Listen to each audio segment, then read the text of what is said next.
Super Sunday ညမှာပွဲကြီးပွဲကောင်းတွေအများကြီးတဲ့မှာကျွန်တော်ရဲ့အကြိုက်ဆုံးပွဲစဉ်လေးဖြစ်တဲ့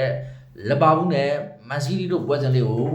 ပရီဝယ်ဗျူးလေးအနေနဲ့လုပ်ပေးသွားကြမှာတဲ့ဘော်ဒီကြီးမှာဆိုရင်အရှင်လီဗာပူးကလက်ဖဲ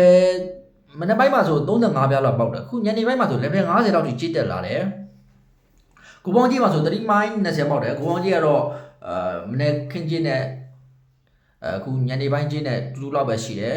ဘော်ဒီကြီးမှာဆိုလီဗာပူးကတိတိတတာလေးတက်လာတယ်ကျွန်တော်ဒီ team တန်းမှာဆိုရင်တော်တော်များများတော့မန်စီးတီးကိုကြိုက်ကြလိမ့်မယ်လို့ထင်တယ်ဘာလို့လဲဆိုတော့မန်စီးတီးကအာဆင်နယ်ကိုအမီလိုက်ဖို့ရှိတယ်ဒါမျိုးတွေတွေးကြလိမ့်မယ်ကျွန်တော်တစ်ချက်ပြန်စဉ်းစားမှလီဗာပူးကြီးတက်လာတယ်နိုင်လို့ကြီးတက်လာတော့ကျွန်တော်တော့မြင်တယ်level 50ဆိုတဲ့ဈေးတန်းကလီဗာပူးအနေနဲ့ပေါက်ကြီးပြင်းတယ်လို့တော့ပြောလို့ရတယ်ဘာလို့လဲဆိုတော့လီဗာပူးကဒီနှစ်မှာခြေစွမ်းနဲ့ငယ်ရိမ့်ရိုင်းနေတဲ့အသင်းဖြစ်တယ်ဒါကြောင့်level 50ဆိုတဲ့ဈေးကဈေးပြော့တယ်လို့ကျွန်တော်တော့မခေါ်ဈေးပြင်းတယ်လို့တော့ကျွန်တော်ခေါ်တယ်လီဗာပူးကဒီနှစ်မှာရုန်းကန်နေရတဲ့အနေအထားမျိုးမှာဒီလိုဈေးပြည့်ရဆိုတော့ကျွန်တော်ဈေးပြင်းတယ်လို့မြင်တယ်ဒီပွဲစဉ်မှာလီဗာပူးကပဲနိုင်ရလက်ရရှိအောင်စွမ်းဆောင်သွားနိုင်လိမ့်မယ်လို့ကျွန်တော်တော့ထင်ပါတယ်လီဗာပူးဘော်ဒီကိုကြိုက်ပါတယ်ကွင်းလင်မှာဆိုရင်လည်းဆိုမိုစလိုင်းတို့ချိတ်ဆက်ကိုကြိုက်တယ်တိုက်ဆက်ပိုင်းမှာဆိုတော့ဆာလက်တို့အီကီတီကလည်းမထင်သလိုကောင်းတယ်